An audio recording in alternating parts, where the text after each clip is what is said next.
rulata, guerra rulata, magalla shaen.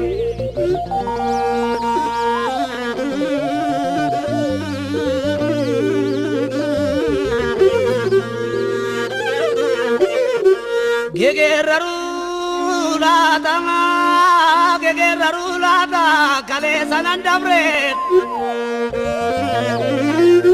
Gotu jette malim nayamini, odo wajinjiru dutinu samini.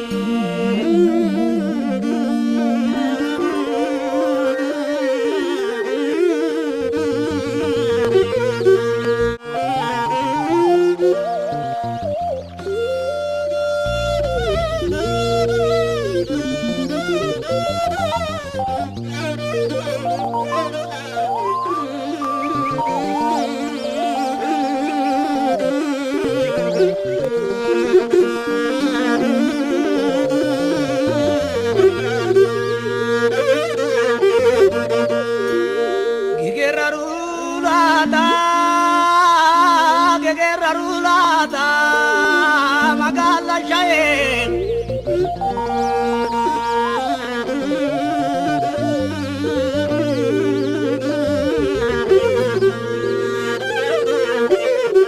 Guerra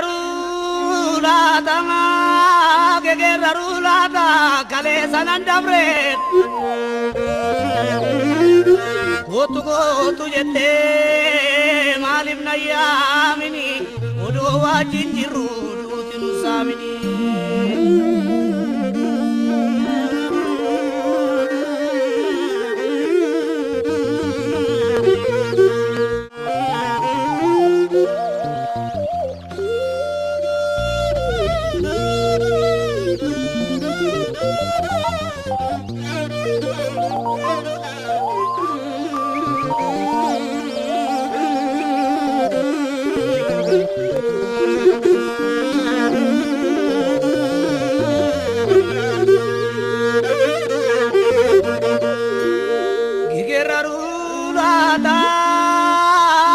Guerra rulata, magalla shaen.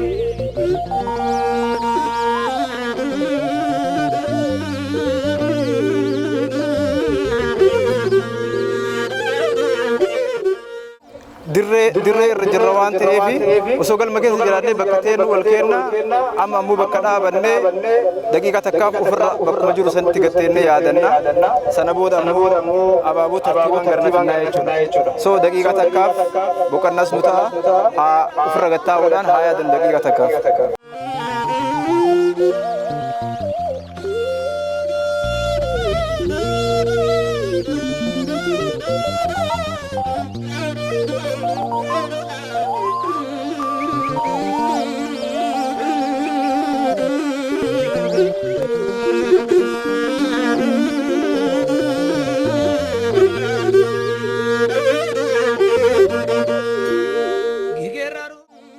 Okay, hedduu galatooma ulfaadha. Amma akkuma duratti jennee wal duraa duubaan abaaboo iddoo suuraan hacee goota Oromoo jiru sana.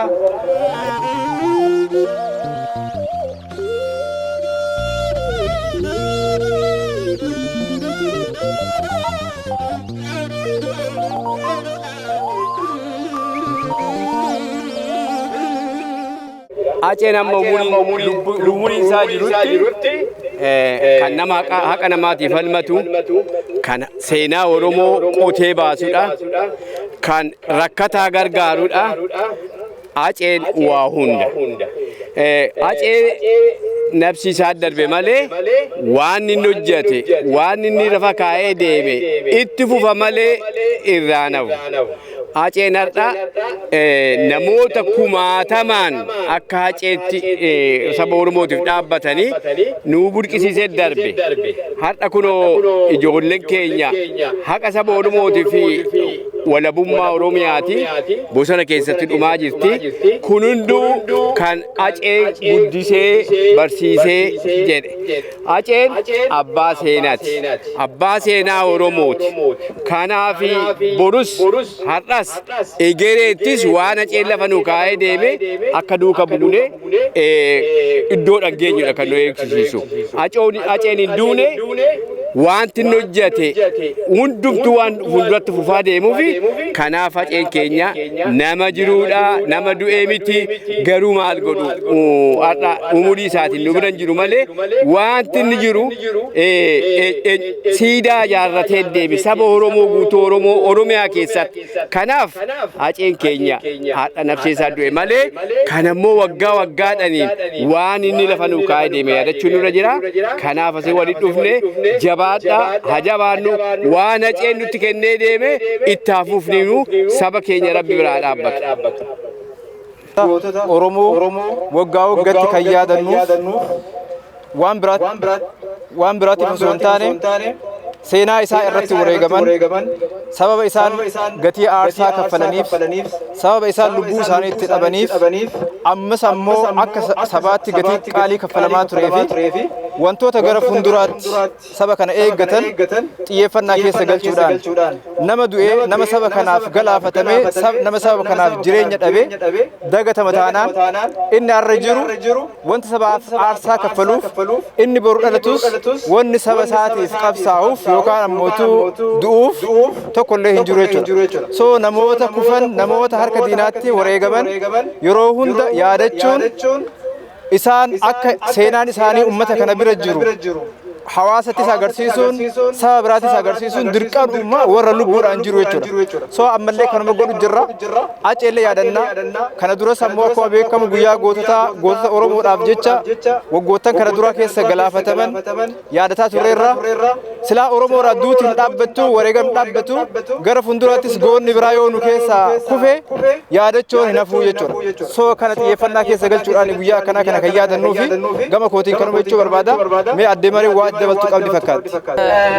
Acee goota keenya goota Oromoo ati nan hundeessaa duwwaa miti an saba Oromooti. Acee ilma abbaa gadaa irra deddeebi'een dubbadha.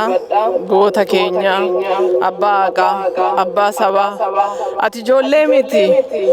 Jaarsa amma keeyyuu yaadu ani umuriin si caalu iyyuu yaadu ati dachaatti yaada baay'iftee kanaafuu jarjarte baay'ee ba'aan Oromoo sitti baay'ate natti fakkaata. Acee koo otoo xinnoo nuu turte silaa waa baay'ee koo argannaa turre.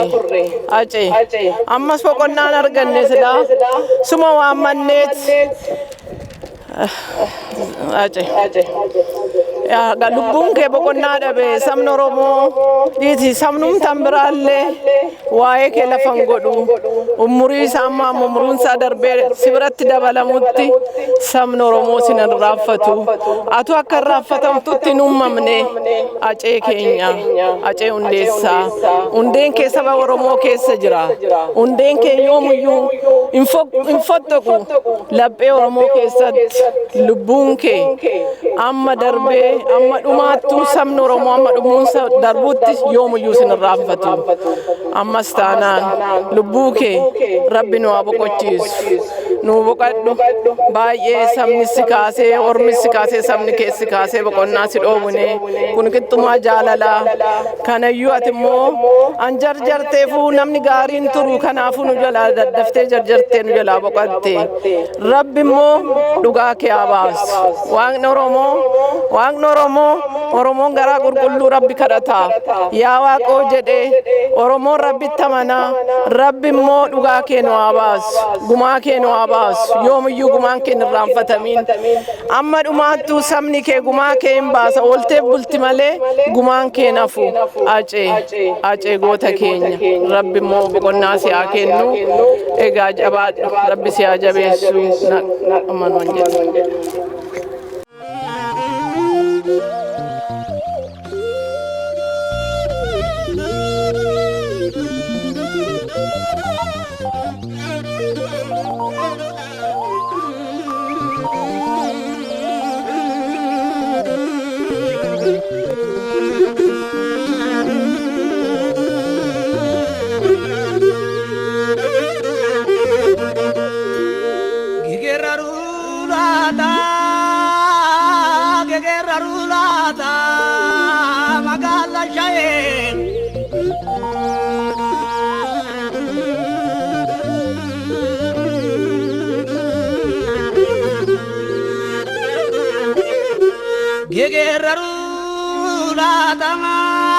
gegerarulata kale sanan dabre gotu jette malif nayamini odo wajinjiru dutinu samini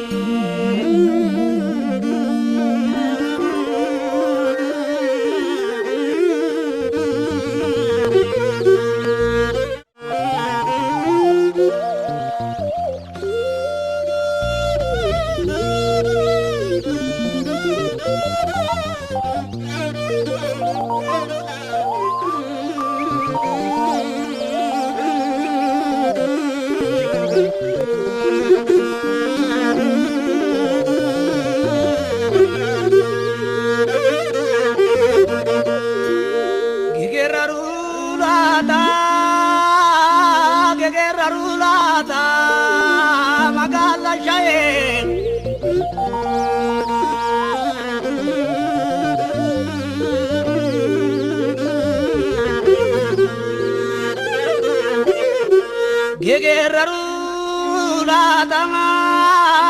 gegerarulata kale sanan dabre gotu jette malif nayamini odo wajinjiru dutinu samini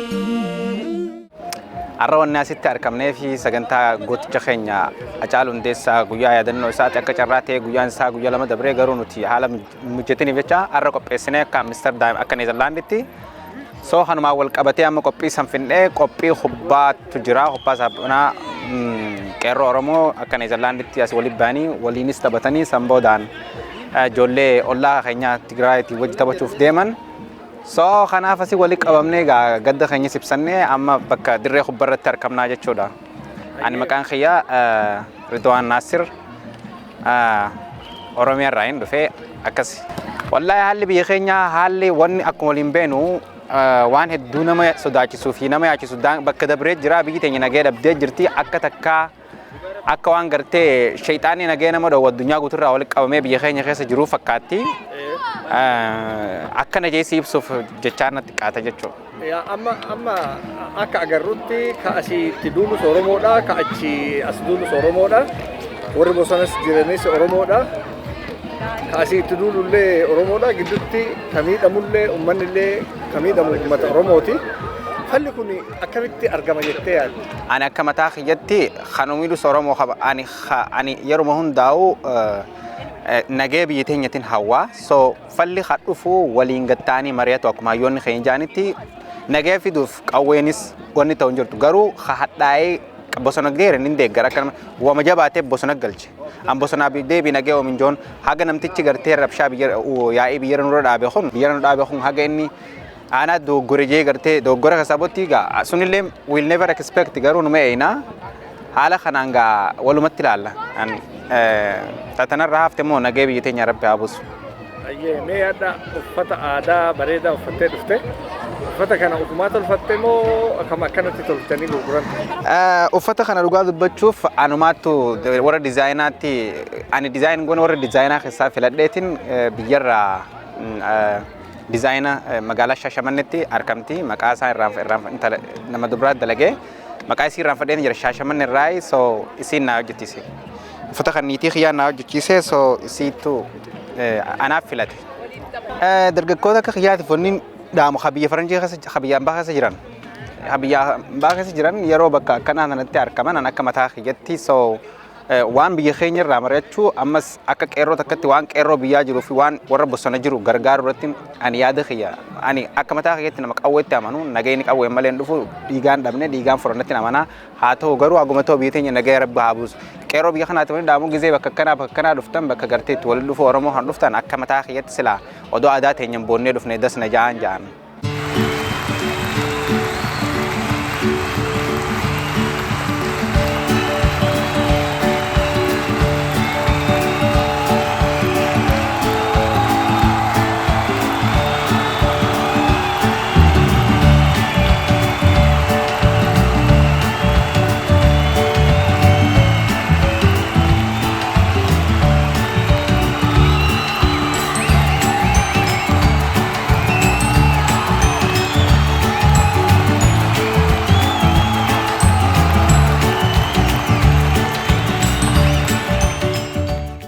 Maqaan kee Sikkoo Abdallaa jedhanii guyyaa irraa guyyaa kabaja guyyaa yaadannoo goota keenyaa Hacaaluu Hundeessaa ilaalchisee hawaasni biyya kanaa qophii qopheesseen asitti argamna.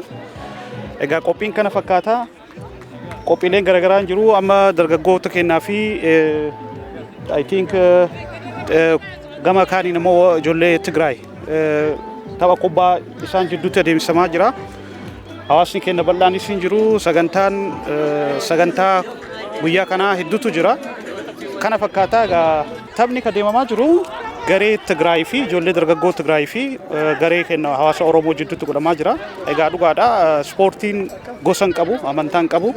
Ispoortiin ispoortiidha. Ispoortiin akkuma walumaa galatti shanyummaan beeku. Kanaafuu kan godhamaa jiru qophii hawaasa Oromoon qophaa'e irratti gareen Tigraayis dhufee taphataa jiru.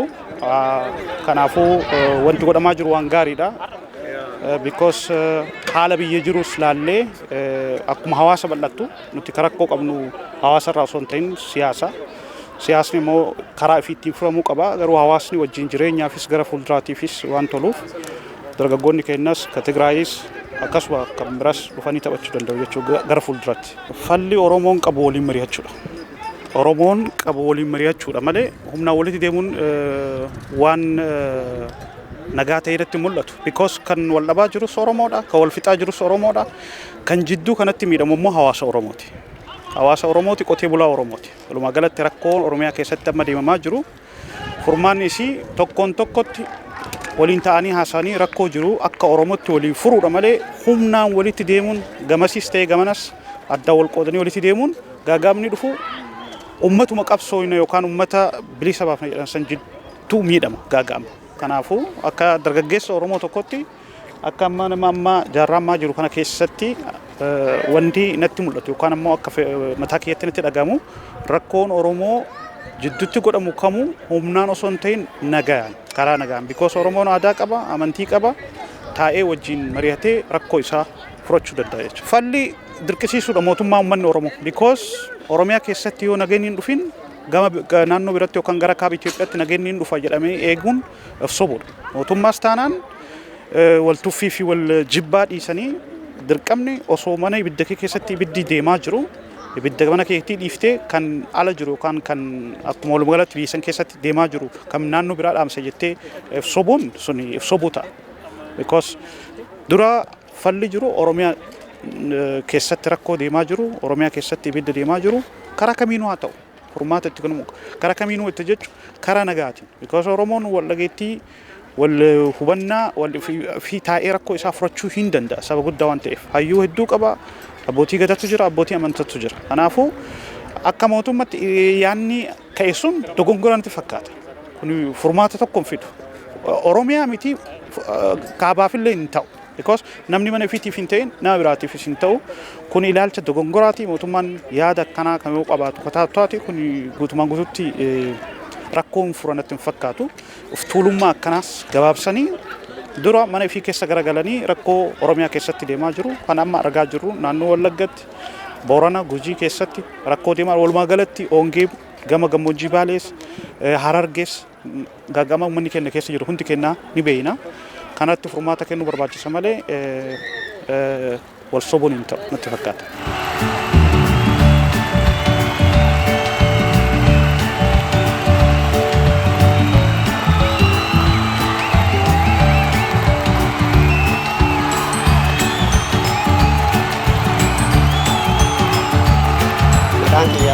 Muhammad jedhama.